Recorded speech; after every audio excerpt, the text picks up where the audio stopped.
As soon as my mother-in-law saw me resting, she started. "What are you doing? You're so lazy, you disgust me, Luna." She kept her voice low so her friends wouldn't hear, but she said a lot of mean things to me. I just sat there, keeping my head down, waiting for it to stop. Then, her friends walked over, looking shocked. "Oh, how could you talk to her like that? My name is Luna, I'm 35 years old and a housewife. I met my husband, James, through a friend. He had a kind smile and a good heart. He was the perfect, good man. We got along right away and started dating. After a few years, he proposed, and I was so happy to marry the man I loved.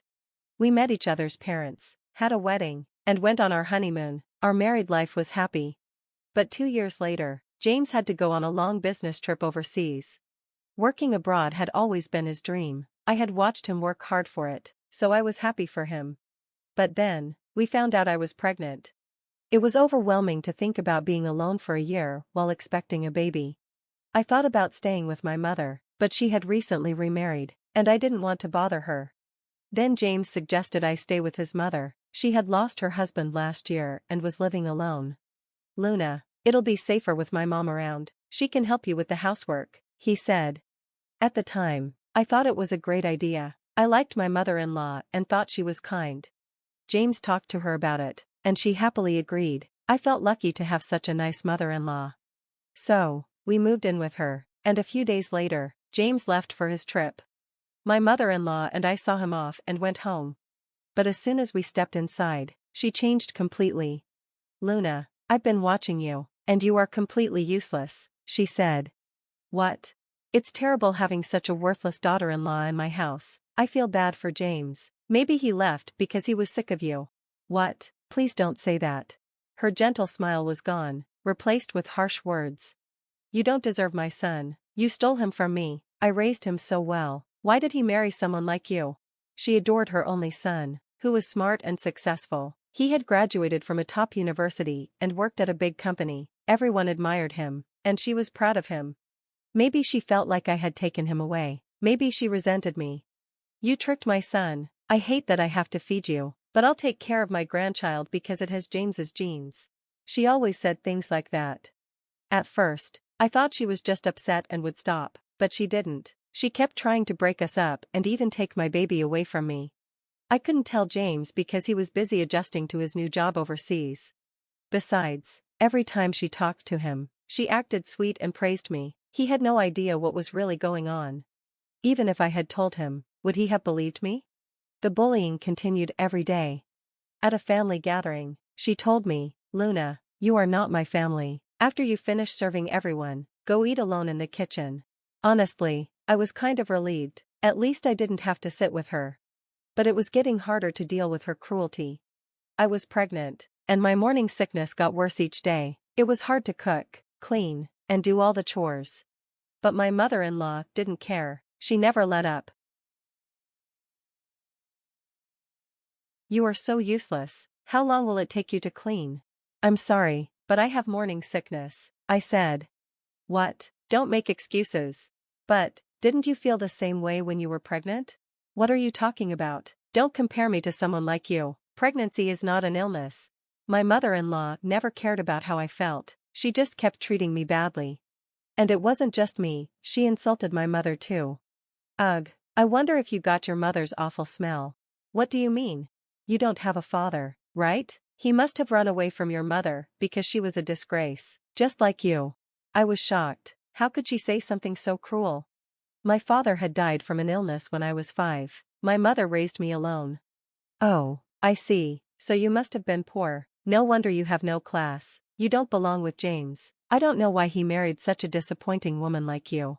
Her words hurt me deeply. "That's enough. You don't like me. Fine, but don't insult my mother. She worked so hard to raise me, and now she's happily remarried. She deserves respect." "You're still such a wild, stupid woman," she sneered. "If anyone made her look like a fool, it's you. If you want to blame someone, blame yourself." I had reached my limit. Being pregnant was already stressful, and dealing with her cruelty every day made it unbearable. Why did she hate me so much? No matter how much I stood up for myself, she never stopped. She kept ordering me around. One day, I got so angry that I refused to do my chores and stayed in my room. But then she blocked the door so I couldn't go to the bathroom. I begged her to let me out, but she just laughed. If you want me to open the door, you have to apologize. You are way too young to disobey me. You are my servant and my housekeeper, and you will always listen to me. I had no choice. I was desperate. I apologized. When she finally let me go, I almost couldn't hold it in. I rushed to the bathroom, sweating. She laughed at me as I ran. At that moment, I knew, fighting her would only make things worse. I decided to stay quiet and do as she said. Then, one day, she told me that her friends were coming over. I have some important guests coming over today, my mother-in-law said. One of them is the wife of the president of Future Incorporation. She won't want to talk to a poor woman like you, so stay out of the way. She was still treating me badly, but my husband would be back in a few months. Until then, it was safer to do what she said. Okay, what should I do? I asked. Clean the house properly, and make sure to prepare tea and sweets, she ordered, looking pleased with herself. I hurried to buy expensive sweets from a boutique, just like she wanted. When I got home, I arranged them nicely on a fancy plate and made perfect tea. Soon, my mother-in-law's guests arrived. She greeted them with a big, fake smile. She clearly wanted to impress them. Luna, bring the tea, she snapped. Yes, ma'am, I replied quickly. I served tea and sweets, trying to be polite. The guests seemed kind. Oh, thank you, one of them said. I see you're pregnant. You must be excited. Yes, she's kicking a lot. I can't wait to meet her, I said with a smile. You'll have a beautiful, healthy baby. They seemed nice, but then I felt my mother-in-law's sharp glare. I knew I had to leave. I bowed quickly and walked away. After that, I went back to cleaning. It was exhausting since I was pregnant, so I took a short break in the kitchen with some tea. Just then, my mother-in-law walked in. She glared at me. What are you doing? You're such a lazy, disgusting woman, she hissed, keeping her voice low so her guests wouldn't hear. I sighed and lowered my head, waiting for her anger to pass.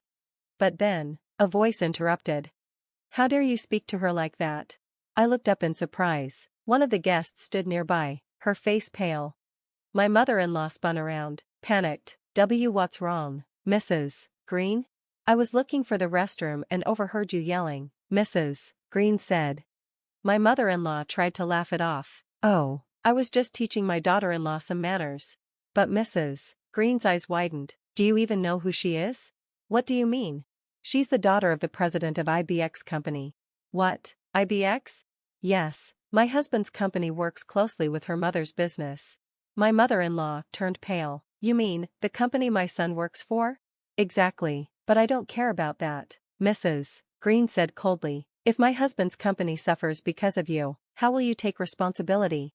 I was just as shocked as my mother-in-law. I had no idea Mrs. Green knew my mother. Apparently, she had visited my parents' house and seen my pictures. She had recognized me when she heard my name, but I had left before she could speak to me. Now, she finally had the chance. Of course, my mother-in-law had no idea about my family background when she mistreated me in front of Mrs. Green. Oh no, Mrs. Green, I'm so sorry, I truly didn't mean, please forgive me, she pleaded desperately. But Mrs. Green wasn't having it. If you want to apologize, apologize to Luna, she's the one you've been tormenting. What kind of person forces a pregnant woman to work like this? Apologize to her right now for everything you've done. My mother-in-law turned to me, her eyes darting nervously. Sorry, she muttered. Mrs. Green didn't even look at her. I've lost my appetite for tea. I'll be leaving now. The other guests, taken aback by the scene, exchanged glances, but when Mrs. Green left, they all followed suit. My mother-in-law collapsed onto the floor, her face pale. Oh no. I'm doomed. Then, in a complete and sickening turnaround, she suddenly begged me, Luna, please, tell your mother nothing happened. I had no idea you were from such a respected family. I stared at her, disgusted. That's enough. You treated me horribly. You insulted my mother without even knowing who she was. You never even cared to remember how she became a single mother. I will never forgive you. She grabbed my hand, her voice trembling. But if you don't, my son's future will be ruined. I pulled away. Your son didn't do anything wrong. You're the only one responsible for this. And in case you're wondering, I've already told my mother everything. She was furious when she found out how you treated me. Mrs. Green was even more disgusted and decided she wants nothing to do with you. Her friends feel the same way. My mother-in-law's face drained of color. And no, please. Oh, and one more thing, I continued calmly. I recorded everything, every insult, every cruel remark. You harassed me every day, so I have plenty of evidence. I even got a medical certificate proving how much stress you put me under. I can and will sue you. Her mouth fell open. What? And I've already told my husband everything. He said I have every right to take legal action and that he will cut ties with you completely. No, please tell me you're just saying that, she wailed.